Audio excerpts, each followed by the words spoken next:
Hello student, मैं सनी आप सभी का कुमार क्लासेस के ऑनलाइन पोर्टल पे स्वागत करता हूँ। यूपीआरबीनल TG2 का सेशन चल रहा है, ठीक है।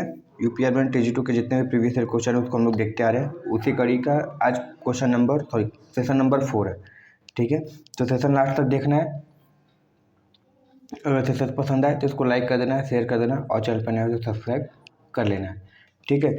सारे इंपॉर्टेंट क्वेश्चन कराए जा रहे हैं और ऑफलाइन बैच में तो क्वेश्चन लगभग हो भी रहे हैं और वही क्वेश्चन अधिकतर नोट्स में तो पता होगा, जो नोट्स लिया होगा उसको पता होगा कि क्या चीज़ पूछा जा रहा है क्या चीज़ नहीं, और उसमें से फंस रहा है कि नहीं, ठीक है। तो चलो आज का सेशन स्टार्ट करते हैं। उसमें पहला क्वेश्चन देखते हैं क्या है।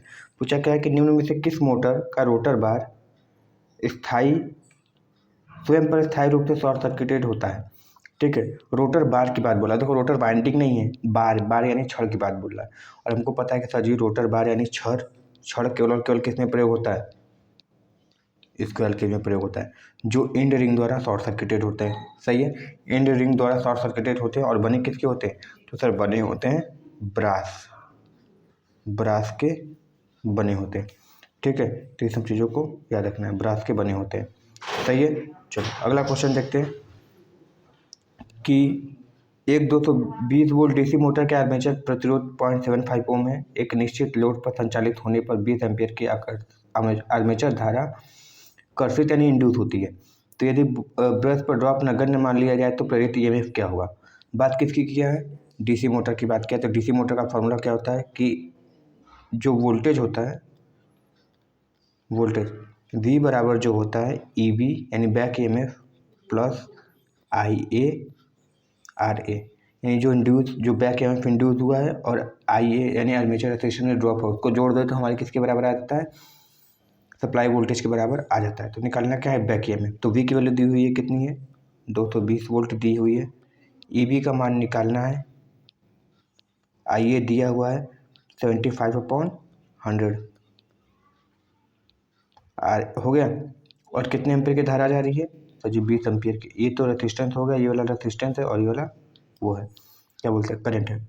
इसको काट देते हैं, इसको 2 बार ये हो जाएगा 5, इसको लेगा 15 × 5 = 75, यानी EB की वैल्यू निकालेंगे तो कितना हो जाएगा, 220 - 15 हो जाएगा। कितना हो जाएगा, 220 - 15 हो जाएगा।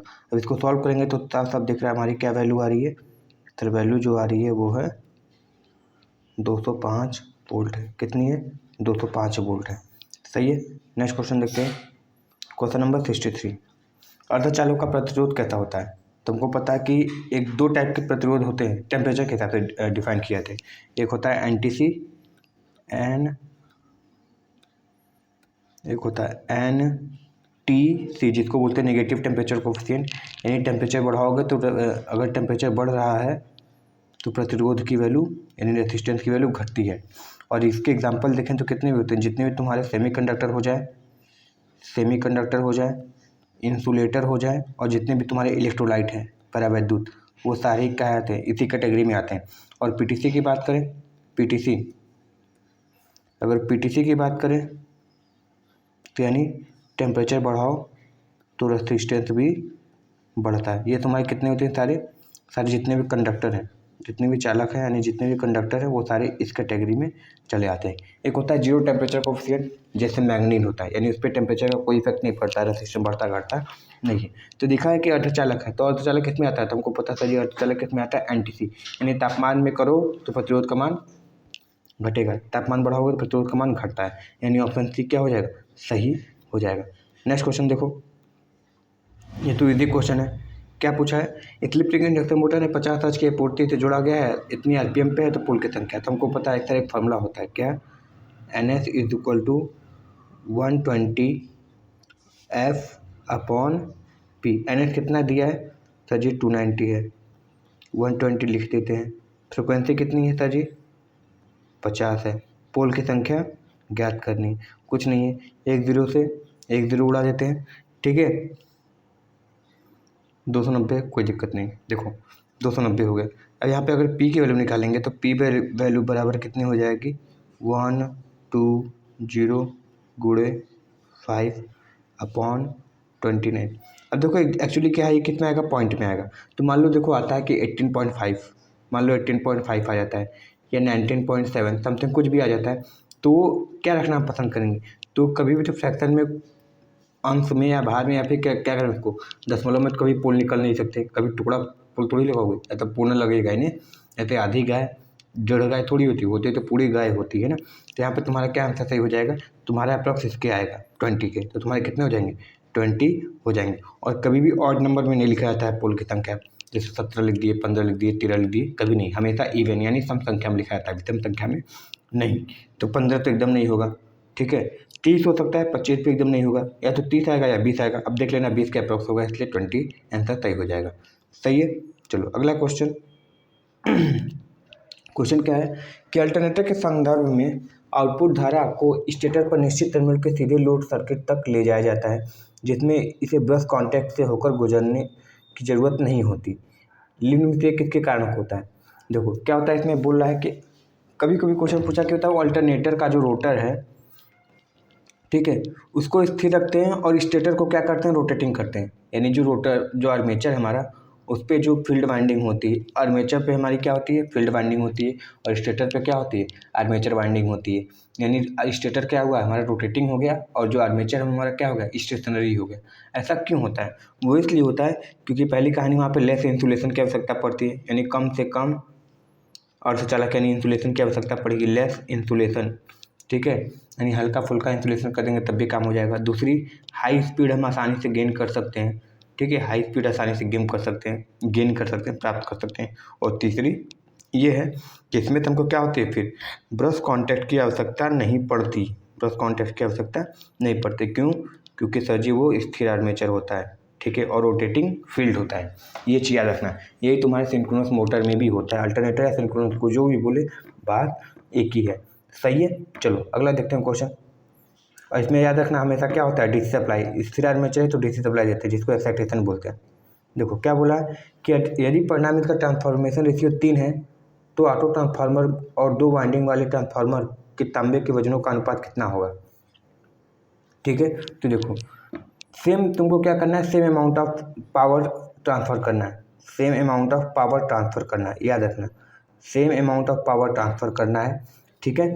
तो यदि ट्रांसफॉर्मेशन रेशियो 3 है, ठीक है, ऑटो का भी और 2 वाइंडिंग वाले ट्रांसफार्मर का भी, तो याद रखना जो ऑटो ट्रांसफार्मर है उसमें हमेशा कम कॉपर की आवश्यकता पड़ती है बनस्पत 2 वाइंडिंग वाले की, ठीक है। तो ट्रांसफॉर्मेशन रेशियो 3 था, तो इसका क्या होता है, अगर 3 है तो उसका लगभग कितना होता है, 33% कम ही होता है।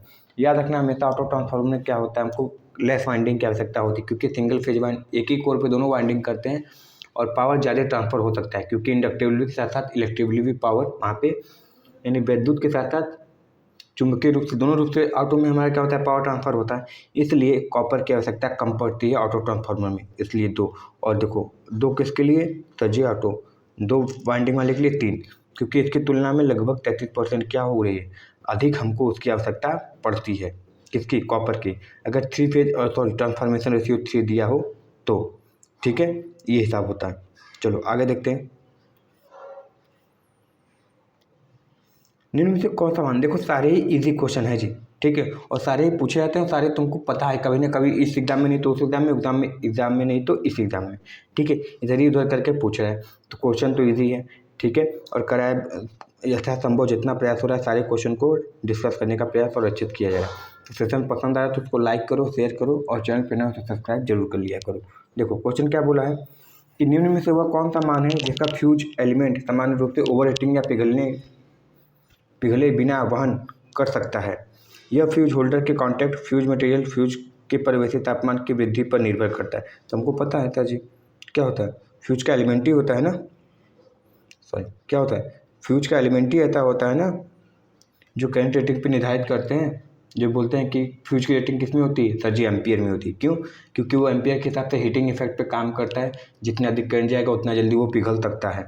सही है ना। तो हमारा क्या हो जाएगा, फ्यूज का सर जी करंट रेटिंग, यानी फ्यूज एलिमेंट है, यानी फ्यूज की बात करें तो हमेशा किस में दिखाते हैं, सर रेटिंग हमारी एम्पियर में होती है। वो एक क्वेश्चन थोड़ा घुमा कर पूछ लिया, ठीक है, और जूल के इफेक्ट पे काम करता है, हीटिंग इफेक्ट। सही ना। चलो द्वितीय संचरण की बात बोल रहा है, देखो प्राइमरी की बात करेंगे। प्राइमरी ट्रांसमिशन कितनी होती है, तो जी 132 के भी लगभग, ठीक है, या कहीं कहीं 220 kV तक होता है। सेकेंडरी ट्रांसमिशन की बात करेंगे तो सर जी 33 kV तक, ठीक है। सेकेंडरी डिस्ट्रीब्यूशन की बात करेंगे सर जी तो 11 kV तक, ठीक है। सॉरी, प्राइमरी डिस्ट्रीब्यूशन, देखो primary transmission, secondary transmission, primary distribution, secondary distribution sir ji 440 kV, sorry 440 से 230 वोल्ट तक की जा सकती है, ठीक है। ये ऑफलाइन में अच्छे से बताया गया होगा। यहाँ पे क्या हो जाएगा, ऑप्शन डी सही हो जाएगा। चलो नेक्स्ट क्वेश्चन देख लेते हैं। वही देखो क्वेश्चन फिर पूछ दिया है, ये ले चलते हैं। देखो, यदि प्राथमिक मॉडल की कॉइल में 3 लूप है और द्वितीयक कॉइल में 30 लूप है तो कितने गुना अधिक है। अब मान लो प्राइमरी वाइंडिंग हमारी है 3 है, दूसरी कितनी है 30 है, तो हम क्या बोलेंगे, टर्न रेशियो कितनी है, तो बोलेंगे सर जी N2/N1, यही बोलते हैं ना N1, तो N2 कितना है 30 है, N1 कितना है 3 है, कितना आया सर जी 10 आ रहा है। यानी कितना गुना अधिक स्टेप अप करेगा, और ये तो कन्फर्म है कि सेकेंडरी में टर्न अधिक है तो स्टेप अप ही होगा। तो कितना हो जाएगा सर जी 10 गुना स्टेप अप हो जाएगा। स्टेप डाउन जी, स्टेप डाउन उल्टा होता है कब, जब ये 30 इधर हो जाता है 3 इधर हो जाता है तब स्टेप डाउन होता है, और आंसर वही होता है 10 गुना ही, ठीक है। चलो तो नेक्स्ट देखते हैं। निम्न से किस मोटर को लगभग एक ही गति और आउटपुट पर डायरेक्ट सिंगल फेज एसी आपूर्ति पर चलाया जा सकता है, ठीक है। देखो एक गति यानी फिक्स्ड, एक तरीके से कहें तो जो फिक्स्ड होती है लगभग एक ही गति पे चलाते हैं, और इसको डायरेक्ट एसी से चलाओ या एसी को चाहो तो तुम डीसी पे भी चला सकते हो, कोई दिक्कत नहीं है, ठीक है। क्योंकि होता क्या है, ये सजी होता है, ये डीसी सीरीज़ मोटर ही है, ठीक है, डीसी सीरीज़ मोटर ही है। अगर इसको एसी पे चला देते हैं तो क्या हो जाता है, ये एसी सीरीज़ मोटर बन जाता है। इसका अन्य नाम सर जी यूनिवर्सल मोटर है। सर जी ये एसी और डीसी दोनों पे काम करता है। इसका प्रयोग फूड मिक्सचर, ग्राइंडर, ठीक है, मशीन टूल्स आदि में प्रयोग किया जाता है। और वो मोटर कौन सा है सर जी, यूनिवर्सल मोटर। नाम ही इसलिए पड़ा है यूनिवर्सल क्योंकि इसको कभी भी प्रयोग कर लो, किसी पर प्रयोग कर लो, एसी या डीसी दोनों पे, सब पे काम करेगा, सही है। चलो सही हो गया, नेक्स्ट क्वेश्चन देखते हैं। अल्टरनेटर के निर्माण के संदर्भ में हंटिंग को रोकथाम के लिए किसका प्रयोग किया जाता है। देखो हंटिंग क्या होता है, क्या होता है जब हम स्पीड बढ़ाते हैं या लोड बढ़ता है तो उसके साथ क्या होता है, फ्लक्चुएशन आने लगती है स्पीड में। और स्पीड में फ्लक्चुएशन, वैसे तो अल्टरनेटर तो स्पीड में फ्लक्चुएशन नहीं आती है, तो इसके लिए वो क्या करता है, अपना आर्मेचर करंट बढ़ा के लोड एंगल को बैलेंस करने का प्रयास करते हैं, जो कि पहले क्वेश्चन हम करा चुके हैं। तो लोड एंगल बैलेंस करने का प्रयास करता है करंट बढ़ाकर, तो उसके चक्कर में क्या होता है, इसमें एक प्रकार की हंटिंग होने लगती है। हंटिंग मतलब समझते हो, कंपन होने लगता है, ठीक है। तो कंपन होने लगता है मशीन में, तो उसको रोकने के लिए हम किसका प्रयोग करते हैं सर, डैम्पर वाइंडिंग का प्रयोग करते हैं। किसका, डैम्पर वाइंडिंग का प्रयोग करते हैं। डैम्पर वाइंडिंग का एक और काम है, वो क्या करता है सर, स्टार्टिंग टॉर्क देने का भी काम करता है कौन, डैम्पर वाइंडिंग। मगर ये अधिकतर डैम्पर वाइंडिंग का प्रयोग कहाँ करते हैं हम, स्टार्टिंग टॉर्क के रूप में सर हम प्रयोग करते हैं सिंक्रोनस मोटर में, क्योंकि उसकी स्टार्टिंग टॉर्क 0 होती है, और यहाँ पर अधिकतर हंटिंग के रूप में प्रयोग करते हैं। यानी पूछेगा डैम्पर वाइंडिंग का प्रयोग कहाँ करते हैं, तो ये भी ऑप्शन में रहेगा कि मैकेनिकल बैलेंस के लिए, तो ये भी गलत नहीं है, ठीक है ना। चलो अगला क्वेश्चन देखते हैं। डीसी मोटर के मामले में मुख्य फ्लक्स होता है, मुख्य फ्लक्स, मेन फ्लक्स कौन होता है जी, ठीक है। मेन फ्लक्स वही होता है जो फील्ड पे जनरेट होता है, फील्ड फ्लक्स को ही मेन फ्लक्स कहते हैं, समझ में आया ना। फील्ड फ्लक्स को ही मेन फ्लक्स कहते हैं, इसलिए बोलते हैं कि मेन फ्लक्स और आर्मेचर फ्लक्स के बीच में जो रिएक्शन होता है उसे आर्मेचर रिएक्शन कहते हैं। या फिर एक तरीके से कहें तो फील्ड फ्लक्स और आर्मेचर फ्लक्स के बीच में जो होता है उसे क्या बोलते हैं, आर्मेचर रिएक्शन। तो मेन फ्लक्स जो होता है हमेशा फील्ड के द्वारा जनरेट किया जाता है, इसलिए बोलते हैं कि जो मेन फ्लक्स होता है हमेशा फील्ड के द्वारा ही उत्पन्न किया जाता है, ठीक है, फील्ड के द्वारा ही उत्पन्न किया जाता है, जो कि स्टैटिक होता है, स्थायी चुंबक, ठीक है। क्योंकि स्टेटर तो घूमता है नहीं, फील्ड वाइंडिंग घूमती है नहीं, सॉरी रोटर वाइंडिंग ही घूमती है, या जिसको आर्मेचर वाइंडिंग बोलते हैं, ठीक है। चलो अगला क्वेश्चन देखते हैं। ये क्वेश्चन तो इजी है निकालने के लिए, सही है।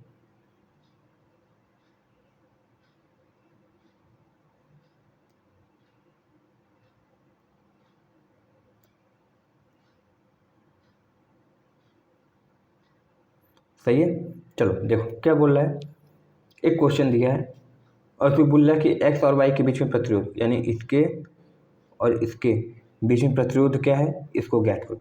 तो देखो यहाँ पे हम साफ साफ देख सकते हैं कि सर जी जो धारा इसमें जाएगी वही धारा इसमें जाएगी, ठीक है। यानी इन दोनों में कोई भी समान का वितरण, धारा का वितरण नहीं होगा। यानी ये और ये क्या है आपस में, सर ये दोनों आपस में किसमें है, श्रेणी में। तो आंसर कितना हो जाएगा, पॉइंट में लिखा है जी, देख लेते हैं क्या लिखा है। 2 श्रेणी में यही होता है ना, R1 + R2, तो 2 + 0.8, इसको सॉल्व करो तो कितना आ जाएगा, 2.8 आ गया। पहली कहानी ये हो गई।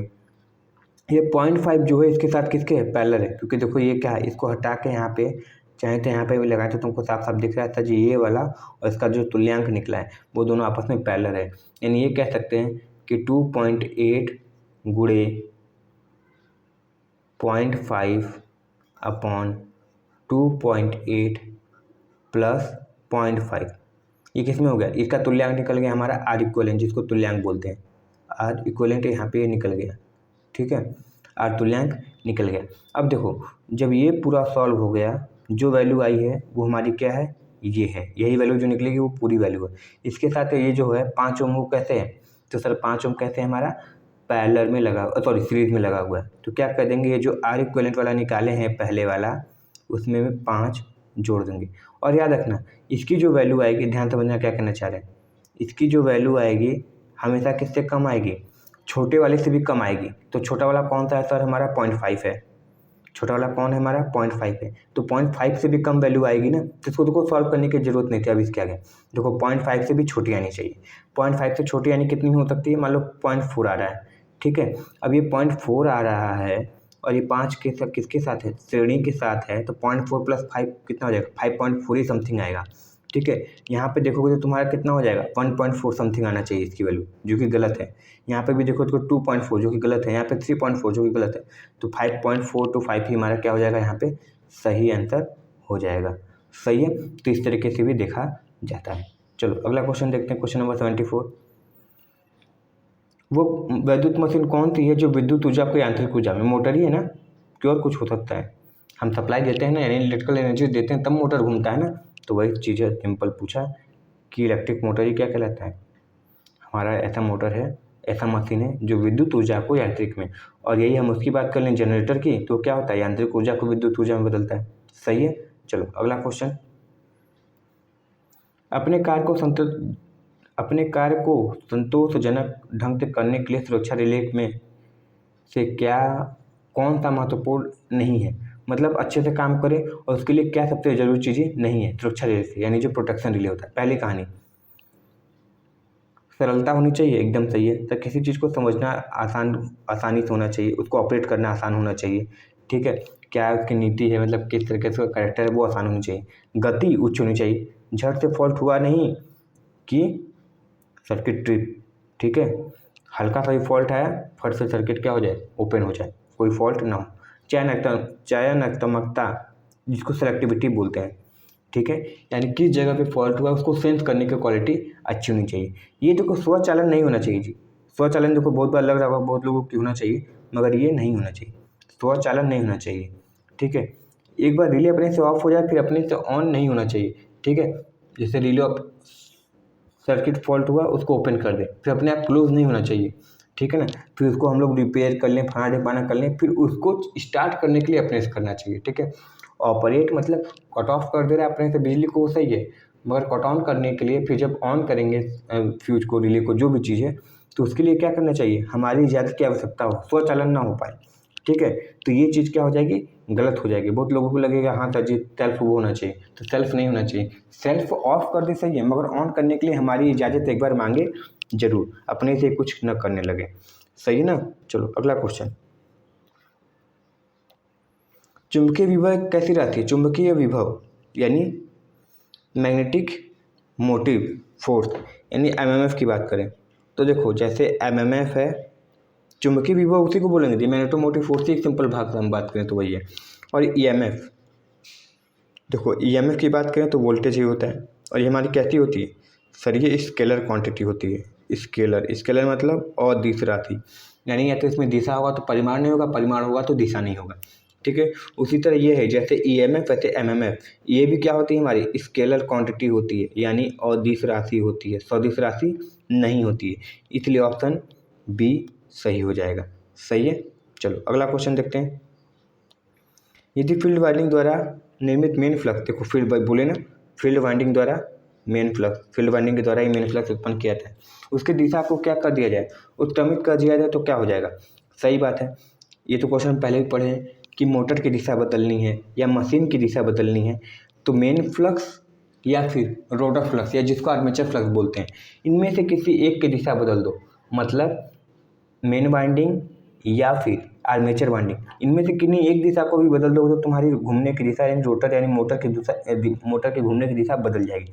तो सेम कहानी ये भी है कि फील्ड वाइंडिंग का फ्लक्स बदलो या फिर रनिंग वाइंडिंग यानी जिसको आर्मेचर वाइंडिंग बोलते हैं या रोटर वाइंडिंग बोलते हैं उसके फ्लक्स की घूमने की दिशा बदलो, अपने आप ही दोनों क्या हो जाएंगे, सॉरी दोनों बोल रहे हैं, अपने आप ही क्या हो जाएगा, मोटर की घूमने की दिशा बदल जाएगी। यानी जो पहले सुई की दिशा में घूम रहा था अब वो सुई के विपरीत दिशा में घूमने लगेगा, इसलिए ऑप्शन ए सही बोला है। ठीक है ना। चलो आर्मेचर करंट शून्य हो जाएगा, कभी नहीं। विपरीत फ्लक्स हो जाएगी, नहीं। देखो तीव्रता दूनी हो जाएगी, इससे कोई लेना देना नहीं है। चलो अगला क्वेश्चन देखते हैं, क्वेश्चन नंबर 71।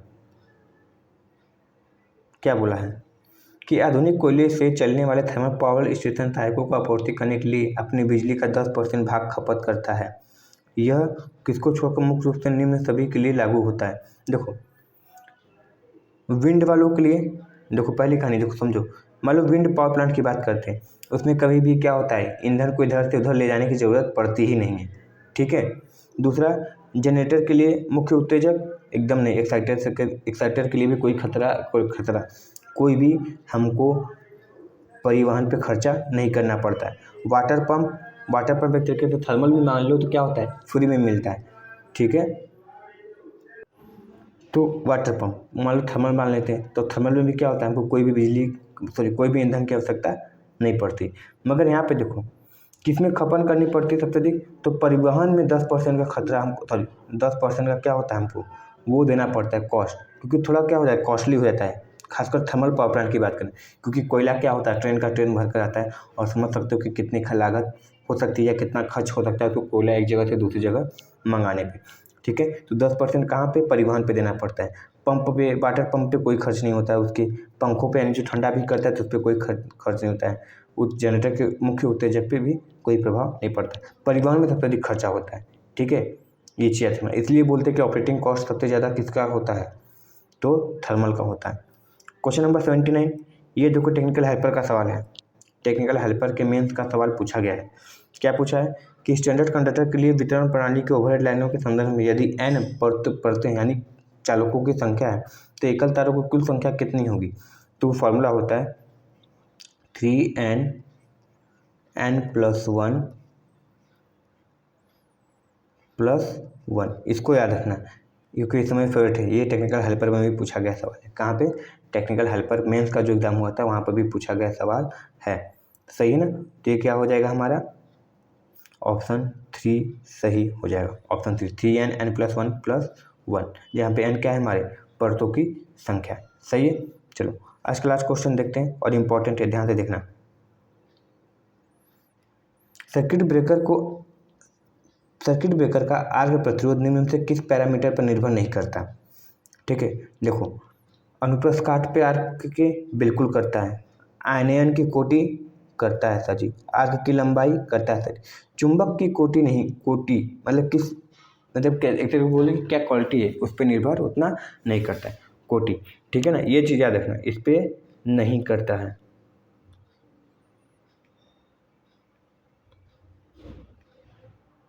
इस पर नहीं करता है। ठीक है, इसको याद रखना है, इस पर नहीं करता है। अब देखो ये क्या बोल रहा है, कभी पढ़े होंगे कि सर जी आर्क को कैसे कम किया जाता है, यानी आर्क को कैसे बुझाने का तरीका क्या है, तो उसको पढ़ते हैं कि लेंथनिंग ऑफ आर्क, मतलब आर्क की लंबाई बढ़ाकर। ठीक है। एरिया ऑफ आर्क, उसको कम ज़्यादा करके। आयनियन की कोटि, आयनन मतलब कितनी तेज़ी से वो क्या करता है, अगल बगल के हवा को आयनित कर रहा है यानी फिर आयनाइज कर रहा है यानी भंजित करता है, उस पर भी निर्भर करता है। तो इन तीनों पैरामीटर पर निर्भर करता है, मगर कभी भी तुम चुंबक की कोटि पर नहीं पढ़े होगे, इसलिए ये ऑप्शन क्या हो जाएगा, गलत हो जाएगा। मगर नहीं पूछा है इसलिए यही ऑप्शन क्या हो जाएगा, हमारा सही हो जाएगा, चुंबक की कोटिंग। ठीक है। तो आई होप ये सेशन पसंद आया होगा और सारे क्वेश्चन क्या है समझ में आया होगा और दोबारा न गलती करने की मैक्सिमम चांसेस हैं। ठीक है। और क्वेश्चन भी रिपीट करने के चांसेस हैं। तो चलो, अगर सेशन पसंद आया तो इसको लाइक कर देना जी, बार बार यही बोलते हैं, इसको लाइक कर देना, शेयर कर देना, और चैनल पे नए हो गए तो सब्सक्राइब जरूर कर लेना। ठीक है, मिलते हैं नेक्स्ट वीडियो में। Thank you very much and all the very best.